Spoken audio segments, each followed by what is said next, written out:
예배란 무엇인가 19번째 시간입니다. 우리들은 이미 예배란 무엇인가 결론을 다 맺었습니다. 그래서 지난 시간에는 그 결론 부분에서 영적 예배란 하나님의 뜻을 분별하고, 다음은 믿음의 분량대로 생각하고, 그 다음은 은혜 받은 대로 은사를 따라 봉사하는 삶을 말한다. 이게 결론입니다. 예배란 무엇인가에서 결국은 지상 우리 일반적인 그 특정한 장소에나 드리는 특정한 장소 시간을 정해놓고 드리는 주일날 대예배, 그것이 한마디로 그것만 예배가 아니라 바로 예배란 것은 우리 하나님의 뜻을 분별하고 또 믿음의 분량대로 생각하고 또 은혜 받은 대로 그 은사를 따라 봉사하는 삶을 말한다. 바로 일상에서 우리 삶의 제사를 말한다 라고 이미 결론을 내렸습니다. 자, 그래서 또한 나름대로 또 제가 결론을 내린 것은 이렇게 이제 은사를 따라 살고 믿음의 뜻을 분별하고 믿음의 분량대로 생각하고 봉사하는 삶을 말한다고 해서 성도 자신이 그렇게 스스로 하는 것이 또 아니라는 걸 말씀드렸습니다. 그것은 그리스도의 지체된 머리 된 우리 지체로서의 그 역할을 한다는 것입니다. 그래서 옥토에 씨를 뿌린 그리스도의 열매가 지체인 성도를 통해 삶의 현장에서 신령한 영적 예배의 결과로 나타나는 것이 바로 이제 예배라는 거죠. 그래서 결국은 한마디로 예배라는 것은 바로 여호와의 언약, 구약의 언약이 그대로 삶의 현장 속에서 씨 뿌린 결과가 그대로 성취되는 계시 현장으로 봐야 된다는 말입니다. 그런데 이제 이 부분에서 이제 우리가 예배란 무엇인가에서 그 근거 구절을 로마서 12장을 들어놨거든요. 12장 특히 1절에 신령한 삶의 제사를 드리라. 그래서 우리가 도대체 그러면 또 우리가 삶의 제사를 우리가 구별해가지고 드려야 되는구나. 이런 뜻을 분별하고 믿음의 분량을 생각하고 또 은사를 따라 봉사하는 삶을 살아야 되는구나. 이게 진짜 예배네. 그럼 내가 이렇게 살지 못하면 전혀 예배가 아니지 않느냐.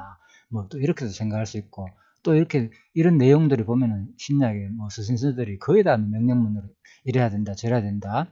또 그래서 은혜 받은 사람은 또 이런 것이 마땅하지 않느냐. 그러다 보니까 알게 모르게 도대체 결국은 구약 율법처럼 우리가 이렇게 또 살아야 되는 당위성과 함께 또한 의무감도 가지게 되고 또 그렇게 못 살면은 심지어는 지난 시간 다뤘는 게 심지어는 그렇게 못 살 경우는 뭐 여러 가지 이제 요한복음 뭐 15장 부분이나 로마서 뭐 11장 부분이나 그리고 뭐 야고보서 뭐 2장 부분이나 이런 걸 볼 때 뭐 행함이 없는 것은 믿음 죽은 믿음이고 실질적으로 믿음뿐만 아니고 행함도 같이 돼야 된다. 뭐 이런 내용들을 볼 때 야 이거 제대로 이래가지고 어떻게 천국 가겠나?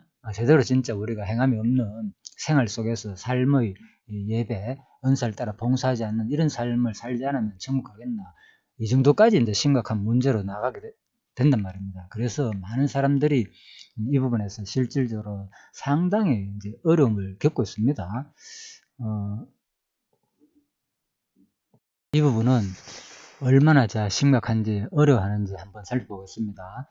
자, 이 부분 이제 네이버에 칼빈 5대 교리를 검색하면 나오는데요. 자, 이런 예도 있습니다. 어떤 분이 이제 질문한 내용입니다. 유튜브를 통해 그동안 너무 궁금하고 갈급했던 부분을 알 수 있도록 인도해 주신 주님과 그 통로로 쓰임 받으시는 목사님께 감사드려요.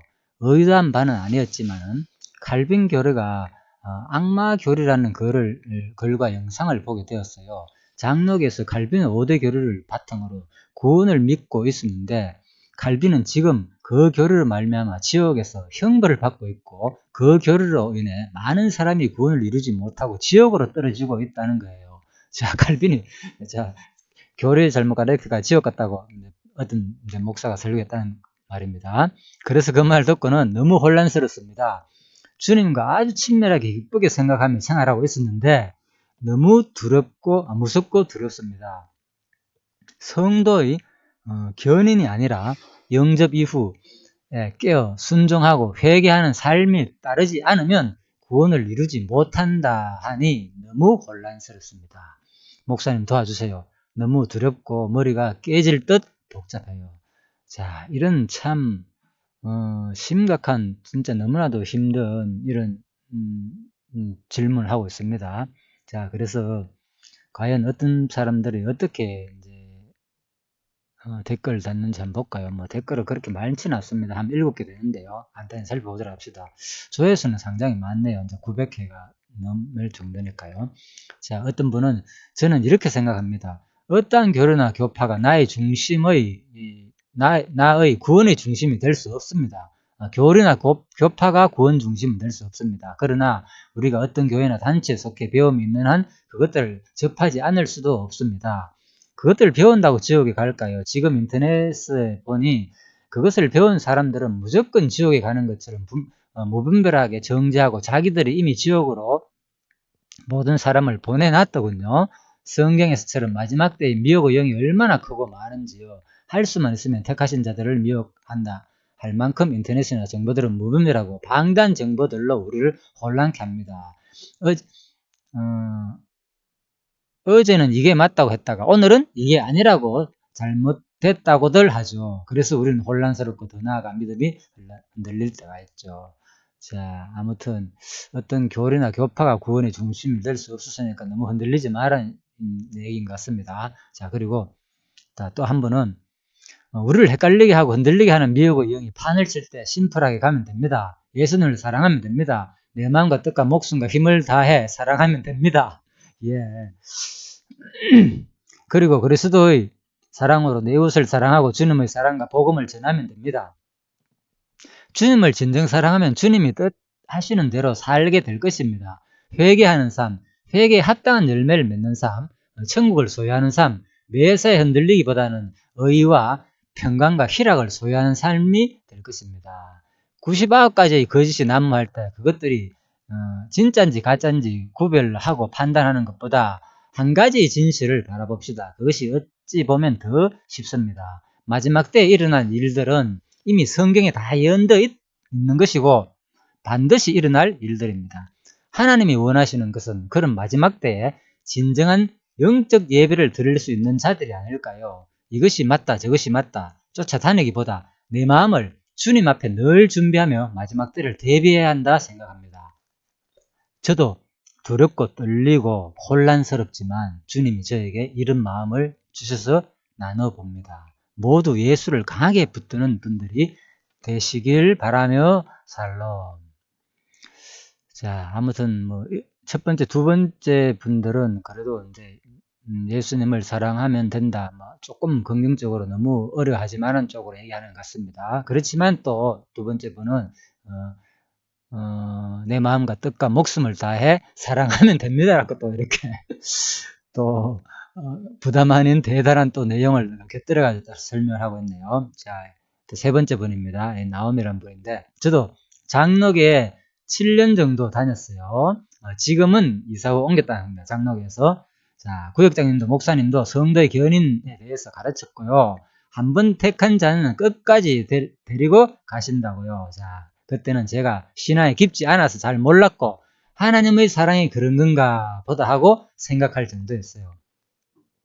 물론 가끔 성경 말씀에 나오는 구원 부분이 이해가 안 되었지만 별 문제 삼지 않았어요. 구원의 확신만 있으면 천국 간다고 철석같이 믿고 있었어요. 그런데 몇 개월 전부터 구원의 문제에 대해서 다시 관심이 갖고 주임제 교회를 알게 되고 또 여러 방면으로 올바른 설교를 듣게 되는 통로가 생겼어요. 생각할수록 주님의 은혜가 큽니다.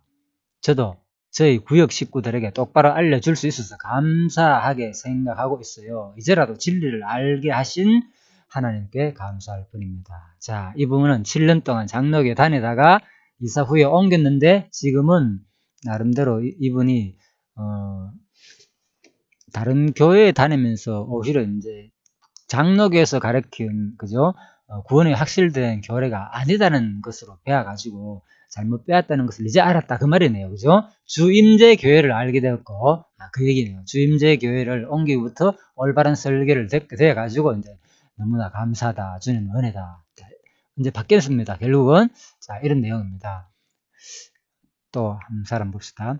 7분밖에 안 되니까요. 나도경이라는 분입니다. 만일 너희가 여호와를 버리고 이방의 신들을 섬기면 너희에게 복을 내리신 후에라도 돌이켜 너희에게 재앙을 내리시고 너희를 멸하시리라 하니. 자, 예, 이분은 아주 단호하게 여호사 24장 20절을 들어가지고 만일 너희가 여호와를 버리고 이방신을 섬기면 너희에게 복을 내리신 후에라도 돌이켜 너희에게 재앙을 내리시고 너희를 멸하시리라 하니. 자, 이제 이렇게 말했습니다. 그래서 우리가 제대로 믿다 가지고 다른 신을 섬기고 그렇게 하면은 이제 지옥 간다는 식으로 자 말하는 것 같습니다. 또 나는 전 사람 분은 두려워하지 마십시오. 그렇게 주님 앞에 구원을 갈망하는 사람은 이미 구원받은 증거라고 믿습니다. 칼빈 교류가 악마 교류라고 하는 것은 지나치 보이네요. 저는 장로교는 아니지만 장로교 예정교류 같은 것들은 사실 다른 교단의 교리에도 일부 있는 이론입니다. 교리는 하나님의 일부를 인간의 언어로 표현한 것으로 우리의 언어로 하나님을 다 담을 수 없다는 사실을 인정하고 내가 주님과 친밀하고 그분과 함께 동행하는 것이 가장 중요합니다. 그러면 그 안으로 교리가 이해가 되고 다 담을 수 없는 인간의 한계도 알게 되고 또 내가 구원받은 사실도 성령이 가르쳐 주십니다. 자, 아무튼 너무 이제 이분은 좀 일을 하는 쪽이네요. 너무 그 교리에 치우치지 말은 쪽으로요. 그리고 자, 여섯 번째 본입니다. 한번 구원이 영원한 구원이라는 것은 사단이 집어넣어준 교리입니다. 자, 이분은 완전히 이제 또 반대적으로 얘기하고 있네요. 그것은 복음이 아닙니다. 철저하게 회개하고 말씀에 순종하는 사람만이 구원이 있습니다. 구원의 확실하는 성경에도 구원의 확신이라는 성경에도 없는 말로 구원받았다고 미혹당하지 마십시오. 구원의 확신. 이 말은 성경에 없다는 말입니다. 그 구원받았다고 미혹당하지 마십시오. 나를 부인하고 날마다 나를 십자가에 못 박아 내 욕심과 정욕을 죽이고 자주기 내 삶을 주님께 드려야만 합니다. 예, 철저한 자기 부인입니다. 날마다 십자가에 못 박아 내 욕심과 정욕을 죽이고 자주기 내 삶을 주님께 드려야만 이제 구원받는다고 생각을 하네요. 내 삶의 주인이 심지어는 뭐라고요? 성경에는 구원의 확신에 대한 그런 내용은 또 성경이 없다고 표현하고 있습니다. 내 삶의 주인이 내 자신에서 주님으로 바뀌어야 하고요. 자, 이 말은 또 내 삶의 주인이 내 자신에서 주님으로 바뀌어야 하고요. 이 말은 그러니까 모든 것이 이제 주님을 위해 살아야 된다 그 말입니다. 나를 위해 살다가 그래서 나는 죽고 예수로 사는 사람에게만 천국이 주어집니다. 이것이 헌금이나 봉사 등 다른 것이 아무리 많아도 그것은 종교 행위일 뿐이며 구원의 자격이 되지 못합니다. 자신을 부인하고 십자가를 지라 하신 말씀과 좁은 문으로 들어가라 하시고 천국에 들어가는 사람이 심히 적다고 하신 주님의 말씀을 기억해 보세요. 구원은 만만한 것이 아닙니다. 위대한 사도 바울조차 타인에게 복음을 전하고 자신이 버려질까 자신을 쳐서 복종시켰다고 했으며 두려움과 떨림으로 구원을 이루어가라고 했습니다. 주님은 상상수훈을 통해 천국에 들어갈 수 있는 자를 잘 설명해 주셨습니다. 세상을 사랑하지 말고 오직 구원 한 가지를 바라보고 살아가야 합니다. 자, 이분 얘기는 나름대로 성경적인 근거를 들어가지고 쭉 설명하고 있네요. 정확한 구절까지는 안 넣어놨지만은 그래도 여러 구절을 들어나가 설명하고 있습니다. 그러니까 이제 이런 성경을 한 면만 알게 되면 결국은 이런 얘기나 어떤 분의 강의를 듣게 되면은 이제 이 질문자처럼 그죠? 좀 두렵고 떨릴 수가 있겠죠. 정신이 혼란스러울 수도 있고. 그래서 이제 이분은 아무튼 성경에는 한번 구원이 영원한 구원이란 말은 사단이 넣어준 교리고 그것은 복음이 아니고 철저하게 회개하고 말씀에 순종하는 사람만이 이제 구원이 있고 구원의 확신이라는 그런 것은 성경에는 없다. 없는 말로 구원받았다고 미혹당하지 말라 이렇게 변했습니다. 그래서 자기가 구원의 확신이 아니다라는 그런 근거 구절만 쭉 되고 있습니다. 그래서 제가 막 이런 걸 볼 때 참 안타까운 건요. 많은 사람들이 글을 보다만 자기 주장, 자기가 알고 있는 지식 역시 너무 부분적으로 차라리 양쪽의 견해를 다 동시에 들어가지고 여러분의 판단에 맡깁니다. 이렇게 또 설명하면 오히려 더 성경에는 양쪽 견해가 다 있구나도 볼 있는데 물론 이제 여기 앞에 있는 분은 이제 나는 천사란 분은 이제 분명히 약간 얘기하고 있죠. 어느 정도. 난 두려워 마십시오. 그렇게 주님 앞에 구원을 갈망한 사람은 이미 구원받은 증거라고 믿습니다. 갈변교류가 악마교류 하는 지나쳐 보이네요. 저는 장로교는 아니지만 장로교 예정교류 같은 것들은 사실 다른 교회에도 다른 교단의 교리에도 일부 있는 이론입니다. 그죠? 예, 그러니까 같이 가르친다는 얘기인데 이분은 어느 정도 양쪽을 다 얘기하니까 너무 이제 두려워는 말라. 그래서 일단 뭐 자기가 예수님을 갈망하는 거 보니까 당신은 구원받은 증거다 또 이렇게 표현하고 있습니다. 위례주는 말로. 그렇지만 이제 비비스라는 분은 절대로 아니다. 성경에는 그런 말 없다. 이런 쪽으로 나름대로 또 근거를 좀 들어가지고 주장하고 있고요. 자, 우뚝이란 분은 저는 전적인 예정설만 믿지는 않습니다. 아, 그렇죠. 이분도 두 군데 다를 말하는 건데 결국은 성경에서 보면 그것도 부정할 수 없는 것이기도 합니다. 그런데 긍정적인 면보다는 부정적인 면이 더 많다고 생각합니다. 예를 든다면 하나님께서는 이 세상에 예수님께서 육신으로 오시기 위해 사단을 통해서 아담, 하와의 죄를 들어오게 했다는 말도 성립이 된다고 생각됩니다. 자, 그러나 그게 옳겠습니까? 저는 아니라고 봅니다. 예, 그러니까 이제 이분 얘기는 분명히 하나님께서 아담과 하와 그 타락 부분에 그죠? 그것을 하나님의 이제 예정이라고 믿고 있네요. 그렇지만 그게 너무 부정할 수는 없지만은 긍정적인 면보다는 부정적인 면이 더 많다는 거예요. 자, 이분 주장은 예정설을 믿게 되면 그 얘기네요. 자, 그러나 그게 옳겠습니까? 저는 아니라고 봅니다. 해서 저는 성경을 전적인 예정설 관점에서 보지는 않고 나름 인정도 하지만 하나님의 크신 섭리다라고 그렇게 생각하면서 받아들입니다. 모든 것들이 다 미리 정해져 있다는 건 어찌 보면 미래의 결과를 현재에서 판단하는 게 아닐까요? 우리들에게 자유의지를 주신 것이 예정설이 모두 다 그렇지는 않다라는 반증이 아닐까 생각합니다. 자, 그래서 이분은 이제 자유의지가 있다고 생각하기 때문에 예정설은 뭔가 모르게 완전히 긍정적인 면보다는 부정적인 면이 더 많다고 이렇게 생각합니다. 그래서 결국은 이제 예정설은 결국은 자유의지가 없다는 것을 포함한 설인데 아직 그것조차 이제 확실히 구분이 안 된 설명인 것 같습니다. 이분은. 그래서 일단 자 지금까지 이렇게 너무 혼란하다는 거 갈비는 5대 교리에 대해서 이런 질문들이 꽤 있고요. 또 다른 질문도 있는데 자,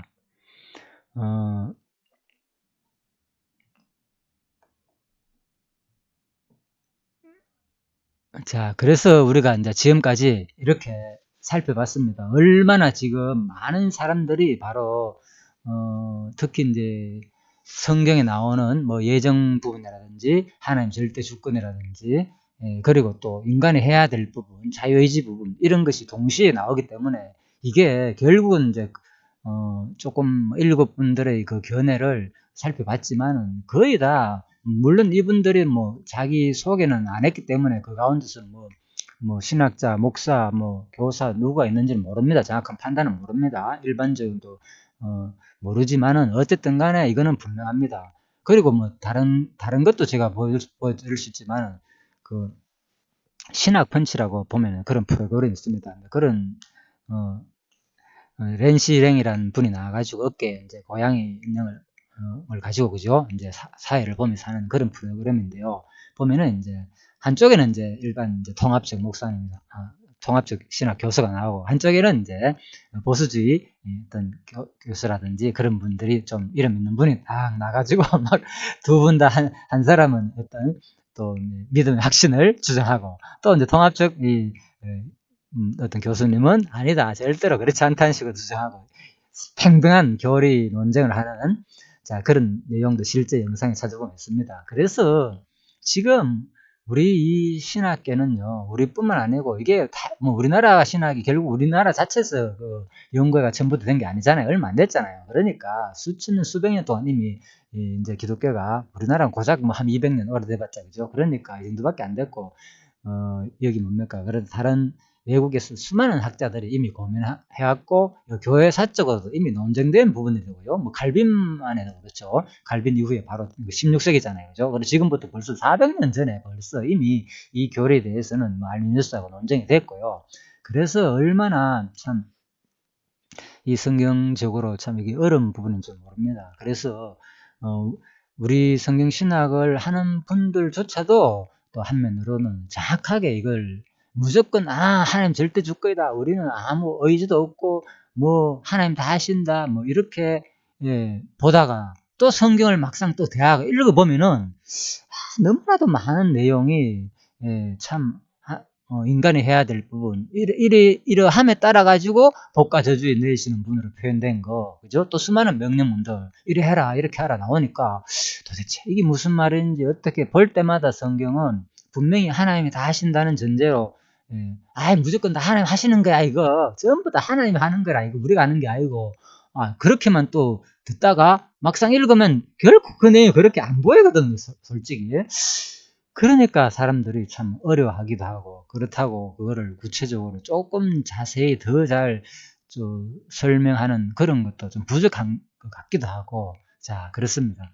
그래서 나름대로 물론 지금 제가 설명한 것들도 앞으로 지금 남은 그 시간의 강의도 부족할 수 있습니다. 완벽한 설명 아닐 수도 있습니다. 그렇지만은 최선을 다하여 일단 지금 우리 성신학에서 가르치는 내용을 잘 정리만 하면은 충분히 자, 이 부분은 또 우리가 제대로 정리될 줄 압니다. 그래서 자, 여러분들이 이 내용을 꼭 한번 자세히 지금까지 처음부터 순서대로 꾸준히 들어오신 분이라면은 왜 또 이 부분에서 마지막에 이 내용을 다루는지가 이해가 될 것입니다. 이미 예배란 무엇인가는 다 정리했습니다. 예배란 무엇인가는 한마디로 간단합니다. 예? 그냥 특정한 장소에 드리는 대예배만 예배가 아니다. 뭐가 예배냐? 삶의 예배다. 하는 뜻분별하고 믿음 분량대로 생각하고 은사 따라 봉사하는 게 이게 진정한 예배다. 이겁니다. 간단한 결론은 아주. 그런데 제가 이렇게 많은 시간을 통해서 다룬 이유는 그런 명제적으로 알았다 해가지고 과연 우리가 진짜 우리 생활 속에서 과연 예배 삶을 우리가 살면서 또 그 의미를 제대로 깨닫느냐. 예? 또 본문에 들어가다 보면은 로마서 12장이 삶의 예배라 그랬는데 진짜 내가 또 이렇게 사는가? 난 또 그렇게 안 사는 경우도 있단 말이에요. 예를 들면은 그래서 오늘 지금부터 이어지는 강의는 이제 구체적으로 성경의 신약에 포함된 로마서 12장부터 포함된 그런 명령문들이라든지 또 그 12장 내용을 통해서 또 마지막에 성경 강론집에서는 또 어떻게 그것을 말하고 있고 또 지금까지 설명한 내용들 그러니까 어떤 인간적인 행위 요한복음 뭐 15장에서 말하는 거 그죠? 뭐 그런 포도나무 비유 붙어 있지 않으면 열매 맺지 않는 나무는 잘라버린다 그러니까 가지는 자 그런 것들 또 로마서 11장에 말하는 거 참감나무 돌감나무 비유 그것들도 뭡니까 참감나무도 아끼지 않는데 돌감나무는 쯤이야 아끼겠느냐 자 이런 내용 그리고 야고보서 2장 부부 야고보서 2장 믿음이 행위가 없는 믿음은 죽은 믿음이다 그죠 믿음은 그죠 믿음으로 구원을 얻지만은 그죠 반드시 그것만 아니다 또 이런 표현들 도대체 어떻게 이해하면 좋겠냐 행위도 반드시 따라야 된다 이런 내용들 이야 그래서 이제 이런 내용이 정확하게 과연 우리는 그것을 정리하고 제대로 이 부분을 이제 받아들이는지 한번 자기 자신을 솔직하게 한번 돌아볼 필요가 있겠죠. 진짜 자기가 이것이 정리하면서 확실하게 제대로 된 것을 가지고 이 성신학이 최고다. 이거 무조건 맞다. 대예배 그게 아니고 특정한 장소에만 그게 예배 아니고 이게 로마스 말하는 것은 삶의 예배 이게 진짜 예배다. 거룩한 삶의 예배가 진짜 예배다. 자, 이렇게 정리했다고 과연 진짜 자기가 스스로 만족하는지를 우리가 한번 스스로 돌아볼 필요가 있지 않나 생각됩니다. 자, 그래서 이 시간에 이제 일단 먼저 첫 번째 명령문에 대한 해석법을 먼저 우리가 제대로 해야 된다. 그렇지 않으면 지금까지 모든 문제들은 하나도 해결이 안 된다는 거예요. 자, 그래서 일단 이 시간에는 자, 명령문에 대한 해석을 한번 다뤄보도록 하겠습니다. 자, 바로 다루려고 그랬는데 이만큼 이게 중요하기 때문에 다시 한 번 더 제가 문제 제기를 다시 하게 되었습니다. 자, 명령문 해석법입니다. 먼저 자, 강론집을 가지고 정리할 것입니다. 구약에서 언약이란 말은 히브리어로 베리트라고 한다. 그 용법은 당사자들 사이의 상호 협정을 의미한다. 그리고 어원은 자세히 알 수 없으나 일반적인 개헌에 따라 바라라는 말에서 파생된 것으로 그 뜻은 배달하는 의미를 가지고 있다. 언약 제물 사이로 통과하는 의식을 가리킨다. 자, 언약에 대한 성경적인 바른 의미는 어느나 어원에 의해 결정될 성질의 것은 아니다. 자, 그것은 인간관계에서 사용되는 언어가 하나님의 계시용으로 사용되었기 때문이다. 왜 그런가 하면요. 그의 뜻 자체가 분명히 뭡니까?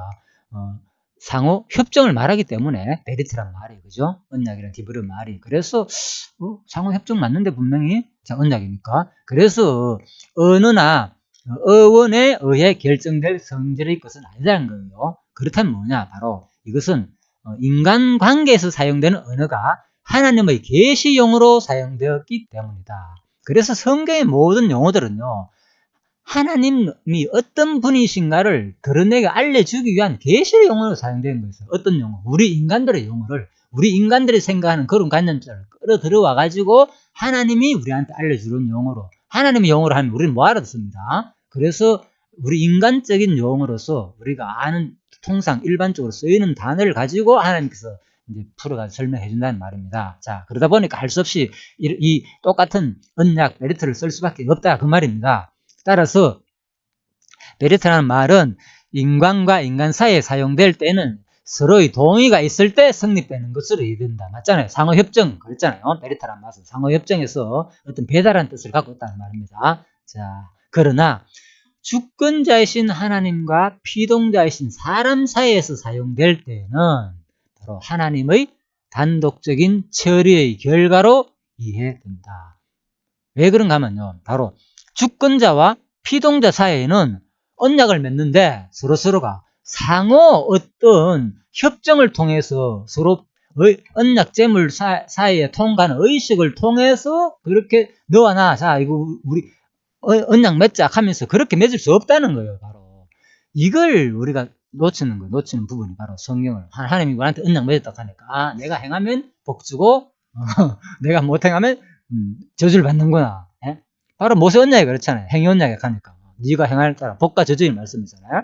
이러면 복 받고, 신명기 뭐 27, 28장 쭉 나오잖아요. 이러면 복 받고 저러면 뭐 저주 받는.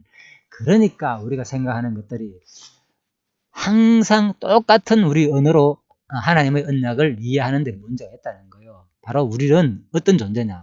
우리는 그냥 피조물일 뿐인 거예요. 바로 하나님은 주권자이고 하나님은 절대자이고 전능자이고 예? 인간은 원래 없던 이 존재를 하나님이 그냥 피조물로 만들어 가지고 세워놓고 그때부터 흙으로 아담을 만들어 놓고 그때부터 뭡니까? 그냥 언약을 하잖아요. 하나님께서 아담한테. 예, 그래서 그 모든 것들은 하나님으로서 말미암는다는 거예요. 그 실제적인 내망은. 그래서 바로 이 주권자이신 하나님과 피동자이신 사람 사이에 사용될 때는 조금 더 쉬운 말로 바로 절대 전능자이신 하나님, 창조자이신 하나님과 예? 절대 무능자, 피동자, 의지가 없는 흙과 같은 그런 존재인 인간 피조물과의 사이에서 언약을 맺을 때는 당연히 그 주권자가 모든 것이 주권자에서 나오고 주권자에서 말미암는 언약이라는 거예요. 쉬운 말로. 로마서 11장 36절에 의하면. 예, 그렇게 우리가 이해해야 된다는 거예요. 당연하죠. 예를 들면 쉬울게 개미 한 마리를 놔두고 우리가 언약을 맺어가지고 뭐 네가 이렇게 하면 내가 널 뭐 여기서 저쪽에서 물이 중간에 있는데 여기 아주 목 건너기 힘들잖아요. 개미가. 예, 그래서 그러면 어떡할까? 네가 잘하면 내가 저기 건너가지고 저쪽으로 넘겨줄 것이고 말이 안 되겠죠. 예, 그냥 내가 뭡니까? 저쪽에 개미 씹을 있는 쪽을 물이 있으면 중간에 개미를 들어가지고 그냥 얹으면 되는 거예요. 네가 이렇게 하면 한다는 말은 했지만 실질적으로 뭡니까? 그 개미 행위에 따라 가지고 하기보다는 내 능력으로 그냥 인간을 옮기기도 하고 예? 개미가 수백 마리 있다 칩시다. 그러면 손가락을 쥐었어요. 그래서 손을 쥐었는데 중간에 물이었어요. 물을 건너가 옮기는데 옮기다가 뭡니까? 그냥 어쩌다가 모르게 떨어지는 거래. 물에 빠져 죽는 거예요. 예를 들면. 그럴 수도 있고 또 내가 온전히 내 손에 다 집히는 것은 건널 수도 있는 건데 그때 개미가 뭡니까? 왜 내 언약 나 반드시 저기로 옮긴다 그래 놔놓고 뭐 나 왜 빠지고 죽이게 만듭니까? 이렇게 한가할 수 있는 존재가 안 된다는 거예요. 이 개미는. 그죠? 그래서 이제 로마서도 그런 표현을 하죠. 감히 네게 할 힐문하느냐고. 설령 하늘에 올린 자를 끄잡아 내가 지옥 보낼지라도 누가 나에게 힐문하느냐. 자, 그래서 우리는 바로 모든 언약을 이렇게 절대자와 상대자, 절대 전능자인 능력을 가진 분과 절대 무능자인 관계에서만 이해해야만이 성경의 말이 이해가 된다는 거예요. 그렇지 않고 우리 인간적인 관계 속에서 하나님의 말씀을 똑같이 이해하게 되니까 내가 당연히 주권이 있는 거고 의지가 있는 거고 나의 행동, 여에 따라 하나님이 어떻게 해주는 본으로 보인다는 거예요. 그런데 그러면 왜 그렇게 표현했느냐? 그랬잖아요, 금방. 인간의 언어로 기록할 수밖에 없다는 거. 그죠? 바로 하나님의 그 언약이라는 말도, 그죠? 하나님의 언어가 뭐 필요 없잖아, 하나님 자체가. 그래서 인간하고 이 피조를 만들어 놓고 인간이 사용하는 그 언어로 우리를 이해시키기 위해서 그런 표현을 했다. 그렇게 보는 것이 이제 성경이다. 자, 그래서 바로 그렇게 이제 보시면 되겠습니다. 자, 하나 더 이제, 그 다음에 이제 명령문, 이제 구체적인 이제 다 이번에는 이제 자, 강론집을 근거로 해가지고 도대체 명령문 해석법 어떻게 적용해야 되나 성경 전체를 그렇게 하나님의 단독적인 처리의 결과로 이해해야 한다는 거 제일 중요합니다. 하나님의 단독적인 처리의 결과를 이해해야 한다. 모든 명령문은 자 이게 전제되지 않으니까 이제 우리가 본문에 들어가 공부할 때마다 항상 어렵다는 거 기억하시고요.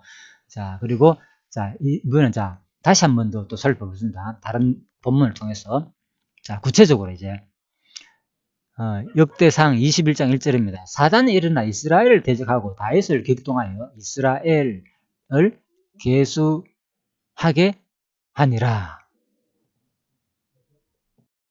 자, 이 부분에 대해서는 일반 주적 내용입니다. 자, 이거는 호컷마 주적인데 한번 살펴봅시다. 어떻게 설명하는지. 분명히 사단이 일어나 이스라엘을 대적하고 다윗을 격동하여 이스라엘을 계수하니라. 뭐라고요? 사단이 일어나 이스라엘을 대적하고 다윗을 격동하여 이스라엘을 계수하게 하니라.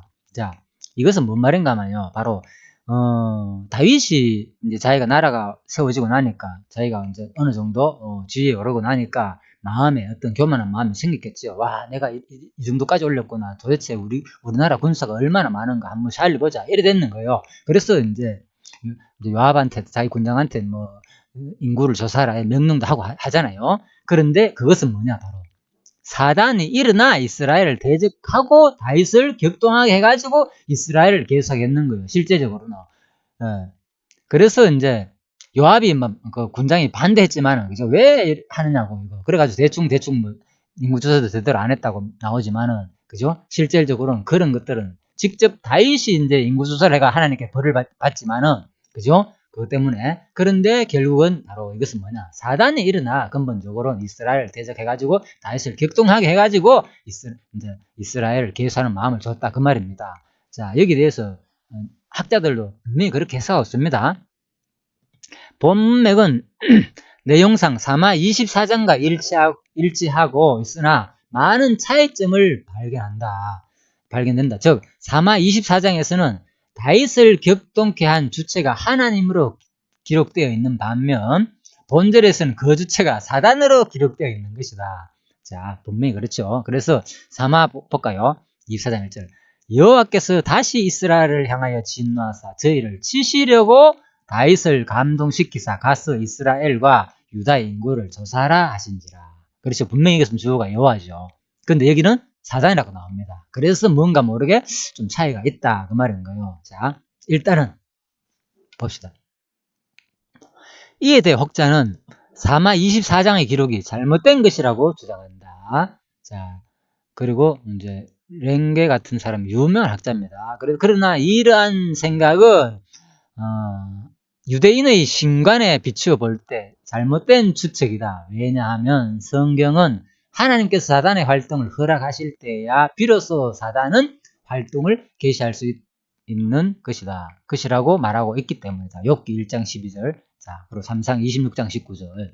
바로 이게 왜 잘못됐다는 거예요. 왜냐하면 유대인의 신관에 비하면 왜 사단의 활동은 하나님을 허락해야 된다. 욥 나오잖아요. 아시는 대로. 그죠? 사단에 이르시되, 여호와께서 사단에 이르시되, 그죠? 내가 거기 소정물 다 네 손에 붙여놓으라. 오직 그의 몸에는 네 손을 대지 말라. 이제 종이다는 거예요. 그렇기 때문에, 자, 사무엘하 24장 내용은 잘못된 것이다. 바로 뭐, 사무엘하는 뭐라고 나옵니까? 바로 하나님이 다윗을 감동시키고 하나님이 죄를 짓겠다는 것은 아니다는 거예요. 자, 이렇게 봅니다. 그래서 이제 그렇게 이제 랭게 같은 사람들은 이제 그렇게 해석한다 그 말입니다. 그리고 또 욥기 이 부분도 12장 부분도요. 참으로 하나님은 이 세상의 모든 일에 간섭하시고 섭리하시는 분이다.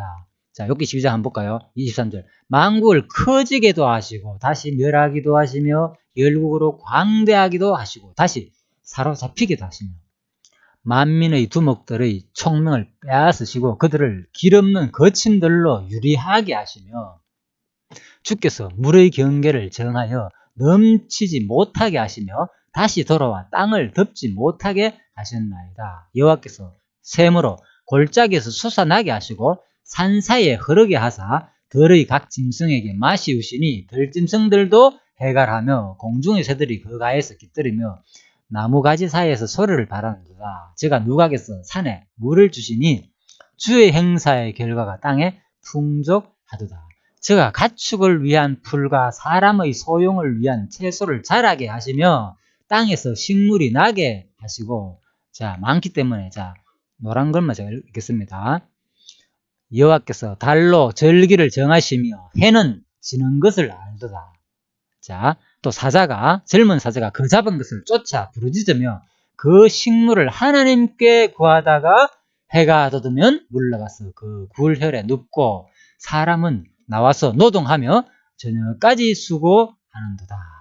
여호와여 주의 하시느니 어찌 그리 많은지요. 자, 욥의 표현, 이거는 이제 시편 표현입니다.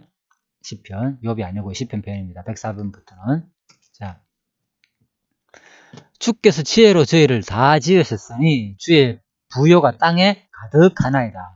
저기 크고 넓은 바다가 있고 그 속에 동물 곧 대소 생물이 무수하나이다. 동물 속에 보면요, 큰 작고 생물들이 얼마나 많습니까? 벌레, 우리가 알지 못하는 것들, 진짜 우리가 상상하지도 못하는 생물들이 지금도 많이 있죠. 바닷속뿐만 아니라 동물 속에서도.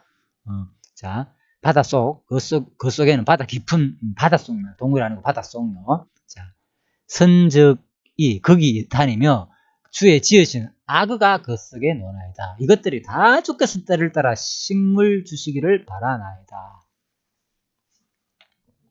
주께서 주신 적 저희가 취하며 주께서 손을 펴신 적 저희가 좋은 것으로 만족하도다. 주께서 낯을 숨기시고 저희가 떨고 주께서 저희 호흡을 취하신 적 저희가 죽어 본흙으로 돌아가나이다.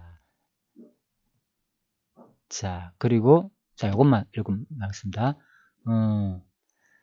내 손이 어찌 짧아 구속하지 못하겠나? 내가 어찌 건질 능력이 있겠냐? 보라, 내가 꾸짖으니 바다가 마르며 하수가 광야가 될 것이며 거기 물이 없어졌으며 어족이 가라며 죽어 악취를 바라게 되느니라. 내가 흑암으로 하늘을 입히며 굵은 배로 덮느니라. 내 어머니의 태로부터 나를 택정하시고 은혜로 나를 부르시니가. 자, 일단 여기까지 살펴봤습니다. 내용은요, 그러니까 구체적인 우리의 그 삶, 각 동물, 마시고 들짐승들이 물을 통해 가지고 해갈하는 거, 이런 모든 것들, 그리고 또 심지어는 가축들이 풀과 사람의 소용을 위해 채소를 자라게 하며 가축들이 먹는 풀, 사람들이 먹는 채소, 이런 것조차도 하나님이 다 주관해 가지고 뭐이가 한다는 거예요. 자, 목마른 짐승들도 마찬가지고, 또 뭡니까? 우주, 시편에 한다면 달과 절기, 해가 지는 것을 알게 했고, 달과 절기 정하는 거, 그죠? 그러니까 달과 절기가 되려면 어떻게 됩니까? 자전거 공전을 해야 되잖아요. 해가 지는 것도 하루하루 지는 거면 자전을 하는 것이고, 전부 다 이런 것들 하나님이, 그죠? 동물, 식물, 또 사람 먹는 거, 채소가 자라는 거, 우주 만물이, 그죠? 운행 질서 하는 것들, 보존하는 거, 이런 거 더 하나님이 하신다 그 말입니다. 심지어는 젊은 사자가 그 잡은 것을 쫓아다니면서, 그죠? 식물 관원까지도 하나님께 구해가지고 결국은 먹고 산다, 그런 것을 해석하고 있습니다. 자, 시적인 표현이 있지만 실제로 볼 때 하나님 다 하시는 거 맞겠죠, 분명히. 예. 그리고 심지어는 사람이 아침에 노동하고 저녁까지 수고하는 이런 것들도 그냥 되는 게 아니고 하나님이 다 정해놓은 대로 된다. 그 말입니다. 자, 그래서 여호와여 주의 하신 일이 어찌 그리 많냐. 하나님이 안 하신 것이 없을 정도로 이 시편 기자가 논해보니까 전부 다 하나님이 안 한 거, 다 하나님 한 거야. 다 하나님. 알고 보니까, 그죠? 지혜도 마찬가지고, 뭐, 바다가 넓어가지고, 그 속에 있는, 그 속에 동물, 그 대소 생물이 무수하네, 다. 예, 바닷속에 생물이 얼마나 많습니까? 수백만 정도 되잖아요. 그런데 심지어는 아직도 그 심해 바닷속에는 지금도 학자들이 새로운 종이 계속 밝혀지겠다는 거예요. 예, 최근에도, 아직까지도 지금, 예, 계속, 예, 엄청난 숫자들이 지금도 너무나, 물론 엄청난 숫자들이 매일같이 멸종도 되고 있지만은 새로운 종도 또 엄청나게 밝혀지고 있다는 거예요. 자, 그래서 우리는 진짜 모른다는 거예요. 얼마나 이 하나님의 하신 일이 광대하시고 이 바닷속에 있는 그 생물들만 해도 얼마나 많은지를 우리가 다 알 수 없다. 자, 이런 내용입니다. 자, 그래서 이거 일단 한번 볼까요?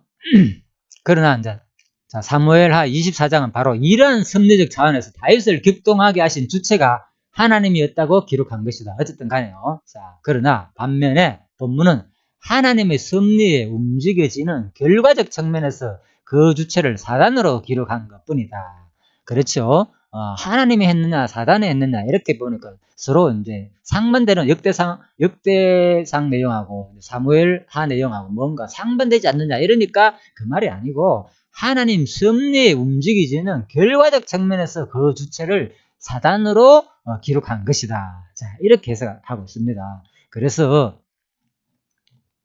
자, 바로 역대상에 나오는 거, 그죠? 사단이 일어나, 그죠? 하는 것은 하나님이 하시는 일인데 그 결과적 측면에서 주체는 누구? 하나님이 하지만 결과적 측면에서 과정을 통한 결과적 측면에서 사단을 통해서 하니까 사단이 했다. 이런 말이지 결코 상반되는 말이 아니다. 이 말입니다. 예, 상당히 설득력 있는 말이겠죠. 예, 그렇게 보고요. 자, 이런 내용들도 호크마 주석이나 이런 내용들은 누구 예인가 하면 이제 풀비 코멘터리, 풀비 주석에서 풀핏, 예, 그래서 풀핏 주석에서 나오는 이제 내용들입니다. 그래서 많은 학자들이 견해를 이제 호크마 주석에서 밝히고 있는 것 뿐입니다. 자, 그래서 결과는 제가 그래서 이 부분을 항상 말씀드렸죠. 성경 해석의 원리에서. 그래서 바로 결과는 과정에 포함되고 과정은 하나님의 섭리에 포함된다. 즉 과정과 결과는 하나님의 작정 섭리에 포함된다는 말이다. 그래서 구체적으로는 사단을 통해서 그러니까 직접 하나님이 범죄하지 않는다고 했잖아요. 그러니까 너희들이 잘못해가 시험을 들고 어쩌고 이런 표현들 있잖아요. 그죠? 시험 되는 것들로 뭐 야고보서 나오는 거 그런 것들로 전부 다. 그래서 그게 하나님 다 한다 그랬다가 또 뭐 알고 보니까 내가 잘못해가 하네 이렇게 볼 수 있잖아요. 그러니까 우리가 왜 자꾸 성경이 어렵고 헷갈리냐 하는 거는 과정과 결과를 구분을 못 하는 거예요. 쉽게 말해가지고 그죠? 작정에서 나온 그 과정과 결과를 인식 못 한다는 거. 작정과 과정과 결과를 같이 보니까 그런다는 거예요. 그래서 작정은 근본을 말하는 거고 하나님의 모든 섭리, 만사 만물에 대한 얘기고 그 과정과 결과, 그 주체 누구, 하나님이냐 인간이냐 사탄이냐 이런 것들은 뭡니까? 그 과정 속에서 나타나는 등장인물들이잖아요. 예를 들면 그 결과는 뭔가 인간이 직접적으로 죄를 짓는 거잖아요. 아니면 사단이 직접적으로 죄를 짓게 한다든지 그죠? 자기 스스로 시험에 빠진다든지 이거는 과정과 결과 얘기다는 거예요. 그래서 우리가 성경을 볼 때 항상 전체적인 작정, 이 작정은 모든 과정과 결과를 포함한다는 거. 그래서 누누이 강조하는 말이지만은 바로 성경 해석의 원리가 첫 번째 뭐냐? 간단하게 뭐 성경 해석이라 문법적, 의사적, 신학적 분명히 맞습니다. 그거 다 기본적으로 합니다. 그런데 가장 쉽게 그냥 간단하게 그것보다도 왜 우리가 그동안 그거 했잖아요. 그거 했는데도 안 어려웠잖아요. 어려워. 예, 문법적 해석하고 역사적 해석하고 신학적 해석 다 했어요.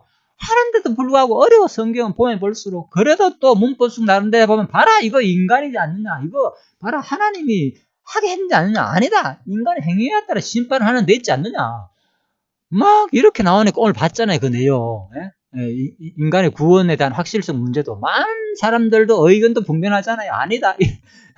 걱정하지 마라. 한 번 구원했다. 또 아니다. 절대로 아니다. 우리가 죽자 사자 노력해야 한다. 하나님 사랑하고 자, 이게 지금 우리 현실입니다. 그래서 문법적, 역사적, 신학적 분명히 그 과정들 맞습니다. 그걸 통해서 우리가 정확하게 성경을 해석의 원리로서 맞지만은 그냥 간단하게 예, 한마디로 전체는 부분을 포함한다. 전체는 뭐냐? 전체란 말은 개념은 그렇다면 바로 뭐 작정이라는 거. 전체란 말은 작정은 모든 섭리, 과정, 결과, 구체적인 우리 행동까지 행위 이하에 따라 가지고 심판하는 내용까지도 다 포함한다는 거예요.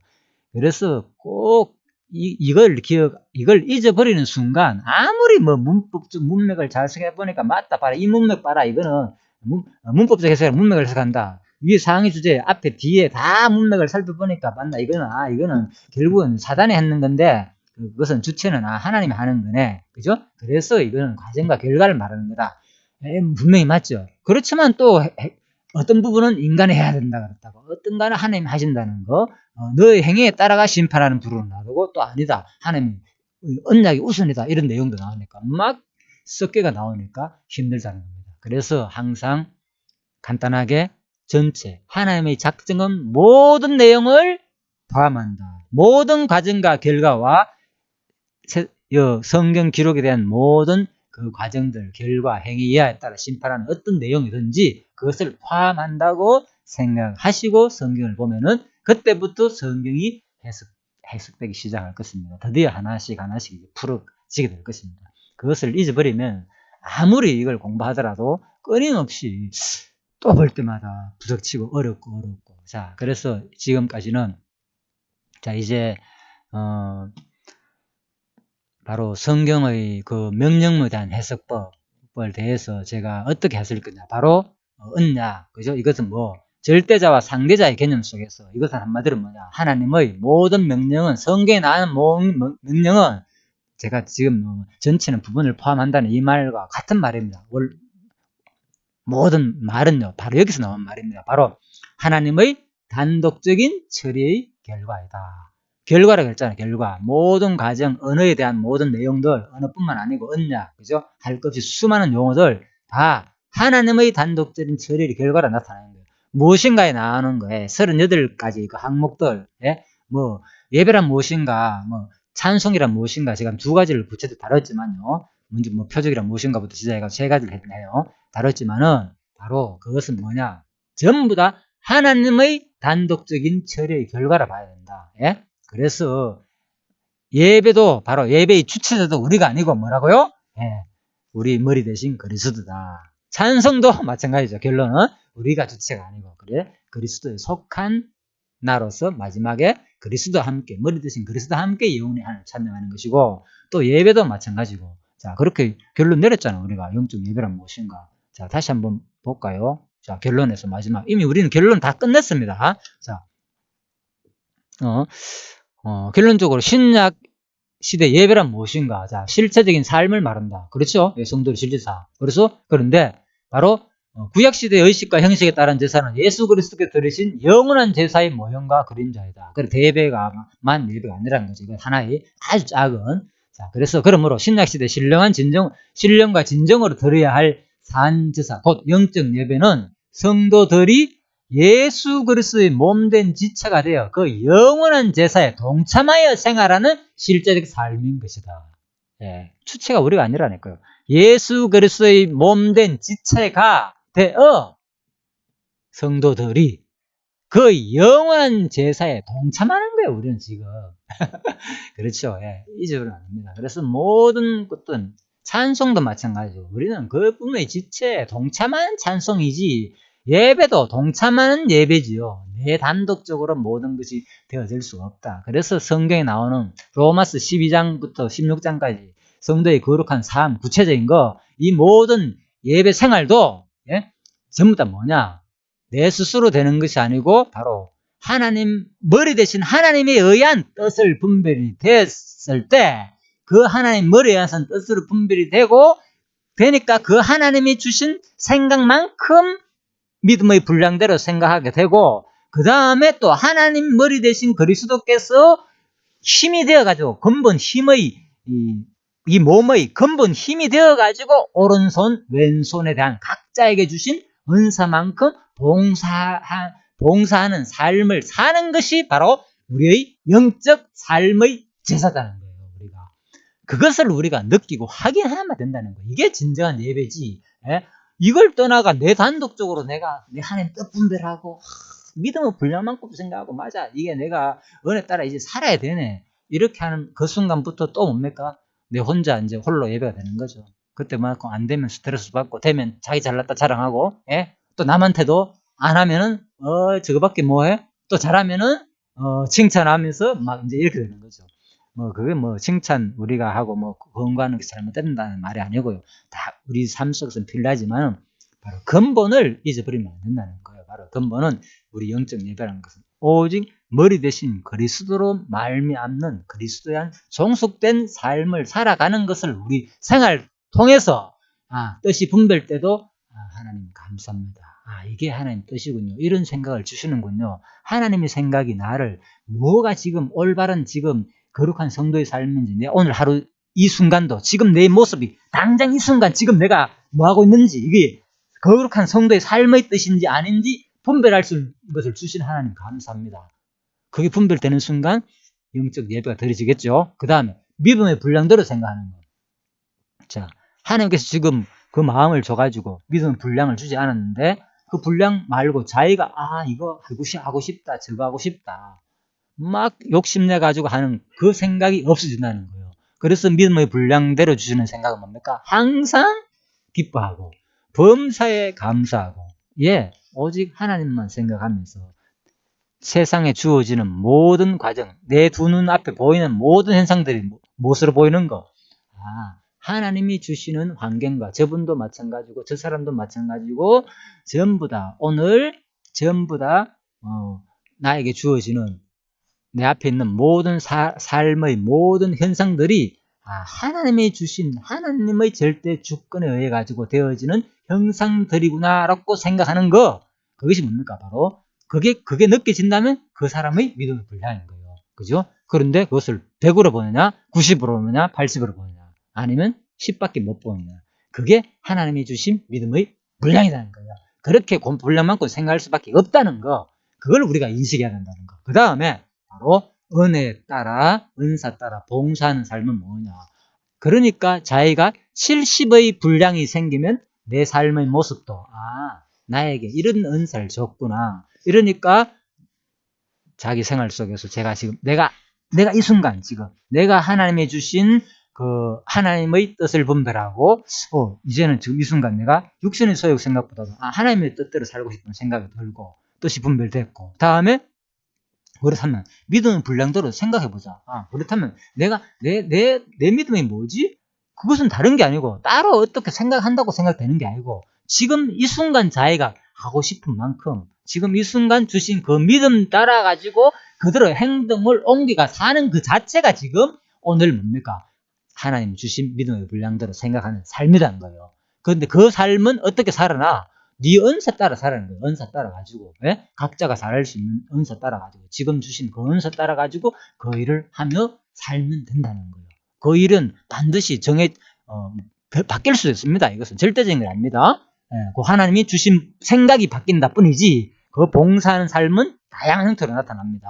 그 생각이 확실히 정립되는 만큼 봉사하는 삶도 그만큼 확실히 정립돼 가지고 그 은사가 나오는 삶이 사라지겠죠. 자, 그것을 우리 보면서 끊임없이 이 공부를 통해서 내가 이렇게 사는 것도 오늘 내가 하나님 주신 분량 따라 가지고 사는 삶이구나 하면서 확정하면서 진짜 하나님만 그동안에 내가 살려고 하는 생각보다는 이제는 하나님이 살게 의해 가지고 살 수밖에 없는 존재임을 확신하는 여러분과 제가 되기를 간절히 바라면서요. 자, 잠시 기도하고 마치도록 하겠습니다.